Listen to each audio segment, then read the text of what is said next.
विश्वामित्र ने कहा, प्राचीन समय में ब्रह्मा के पुत्र महातपस्वी सज्जनों का सम्मान करने वाले कुश नाम के एक धार्मिक राजा थे।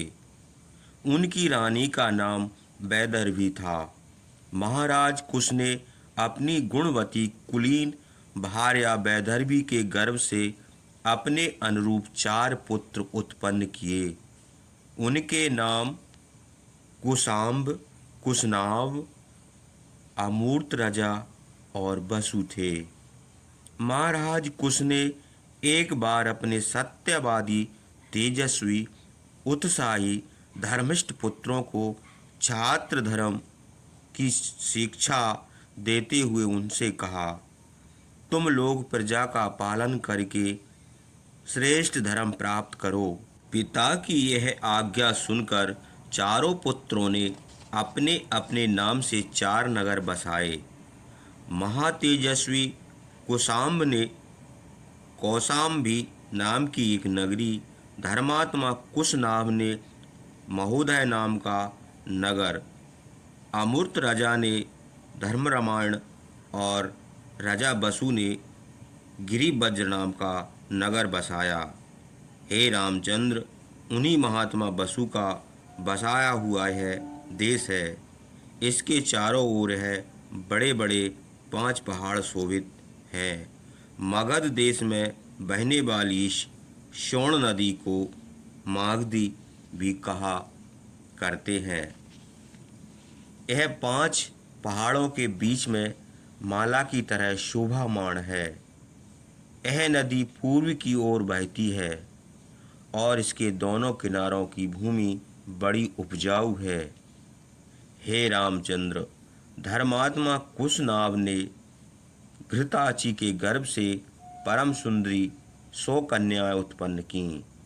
वे रूपवती युवती कन्याएं वर्षा काल की बिजली के समान जान पड़ती थीं।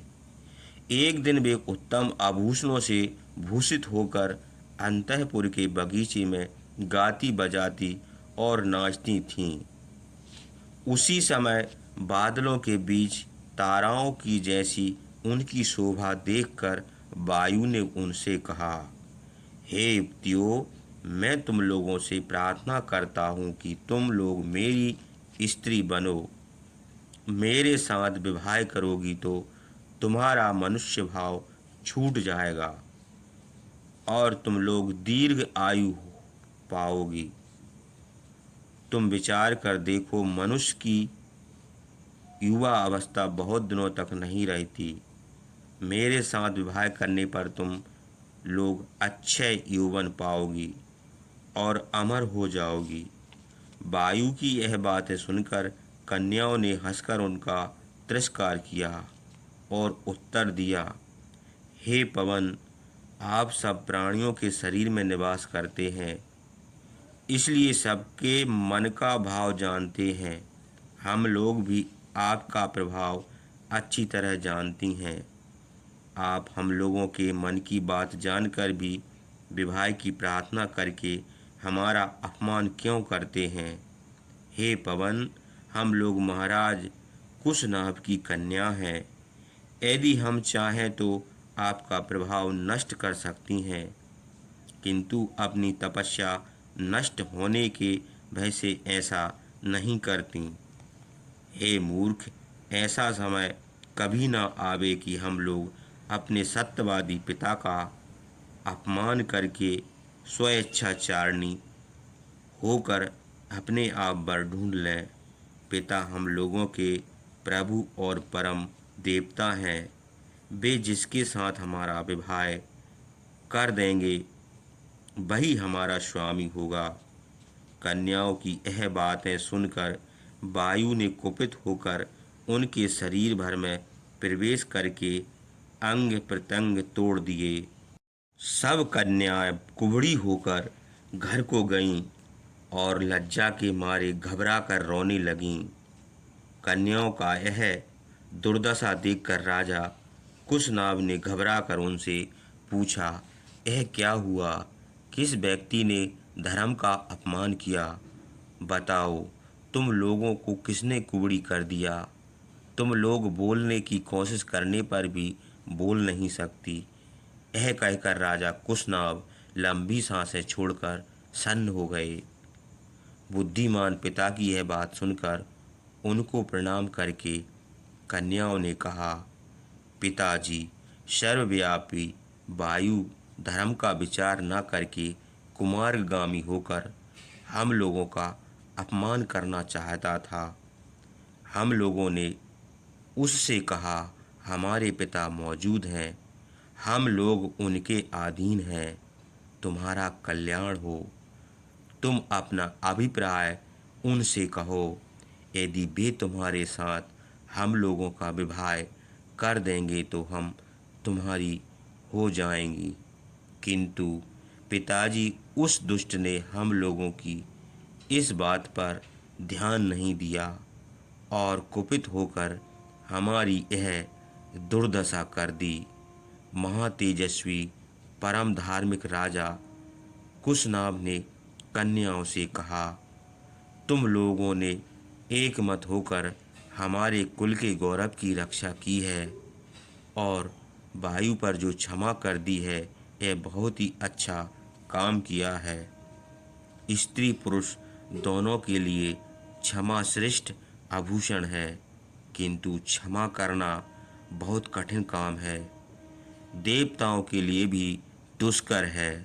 तुम लोगों ने स्वेच्छाचारिणी न होकर वायु के प्रति जो क्षमा भाव दिखाया है, यह बड़ी प्रशंसा की बात है। ऐसी ही क्षमा हमारे वंश में औरों को भी हो। क्षमा, दान, सत्य, यज्ञ, यश और धर्म स्वरूप हैं। क्षमा से ही जगत की स्थिति है। यह कहकर देवतुल्य पराक्रमी राजा कुशनाभ ने कन्याओं को घर जाने की आज्ञा दी। उसके बाद उन्होंने मंत्रियों से सलाह की। देश काल का विचार करके योग्य वर के साथ कन्याओं का विवाह कर देना चाहिए। उस समय चूली नाम के एक महातेजस्वी उद्धर्वरेता सदाचारी महर्षि तपस्या कर रहे थे। उर्मिला की कन्या सोमदा नाम की एक गंधर्वी उनकी सेवा करती थी। उनकी नम्रता और भक्ति देखकर महर्षि उस पर बहुत प्रसन्न हुए। हे रामचंद्र, इस प्रकार कुछ दिन बीतने पर ब्रह्मचारी ने उससे कहा, सोमदा, हम तुम्हारी सेवा से बहुत प्रसन्न हैं। बताओ तुम्हारा क्या प्रिय करें। सोमदा ने ऋषि को प्रसन्न देखकर मधुर शब्दों में कहा, आप महातपस्वी और ब्रह्म स्वरूप हैं। मैं चाहती हूँ कि आपकी कृपा से मुझे एक धार्मिक योगी पुत्र प्राप्त हो। मैंने अभी तक किसी को अपना पति नहीं बनाया, मैं किसी को भार्या नहीं हूँ। यद्यपि आप अपनी शरण में आई हुई मुझे दासी को अपने तपोबल से पुत्र दीजिए। महर्षि ने प्रसन्न होकर उसे ब्रह्मदत्त नाम का एक मानस पुत्र दिया। जिस प्रकार देवराज इंद्र स्वर्ग में निवास करते हैं, उसी प्रकार सोमदा का पुत्र ब्रह्मदत्त कंपिल नाम के नगर में रहने लगा। राजा कुशनाभ ने उन्हीं ब्रह्मदत्त के साथ अपनी कन्याओं का विवाह करना निश्चित किया। उन्होंने ब्रह्मदत्त को बुलाकर बड़ी प्रसन्नता से कन्याओं का विवाह कर दिया। हे रघुनंदन, देव तुच्छ ब्रह्मदत्त ने यथाक्रम उन कन्याओं का पानी ग्रहण कर लिया।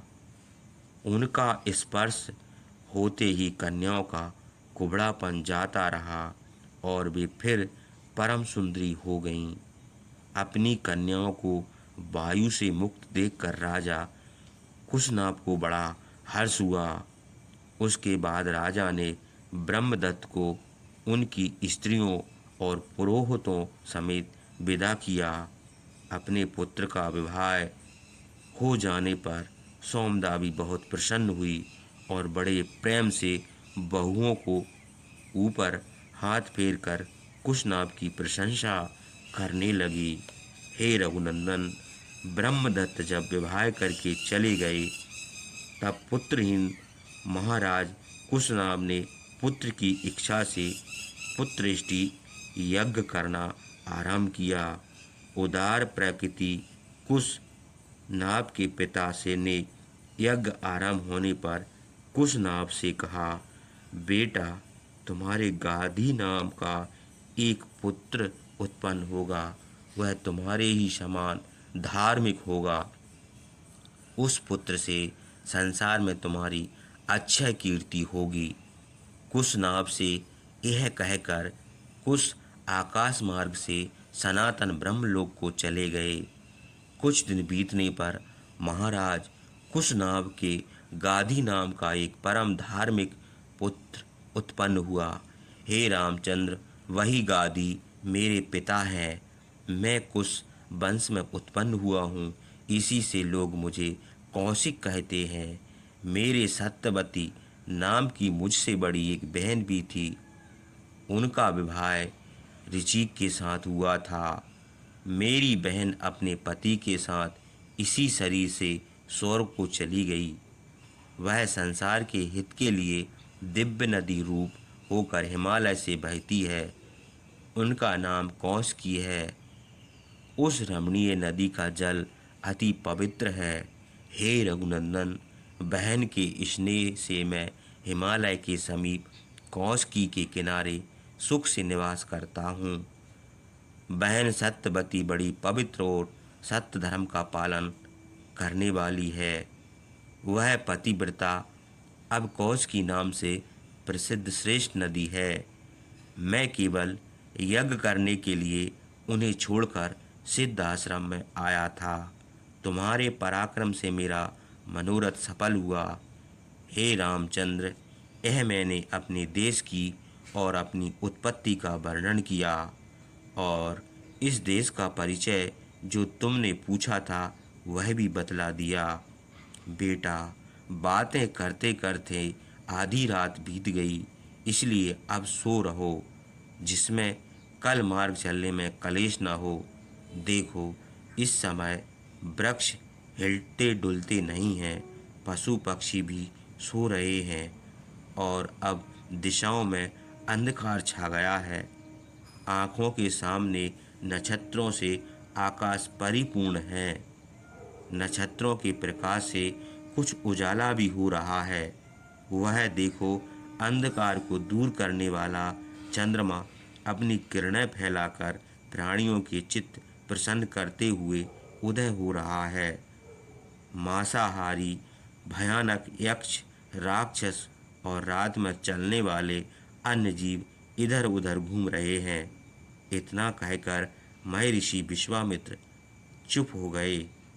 उसके बाद अन्य ऋषियों ने उनके वचनों की प्रशंसा करके, कुशिक वंश सदा बड़ा धार्मिक है।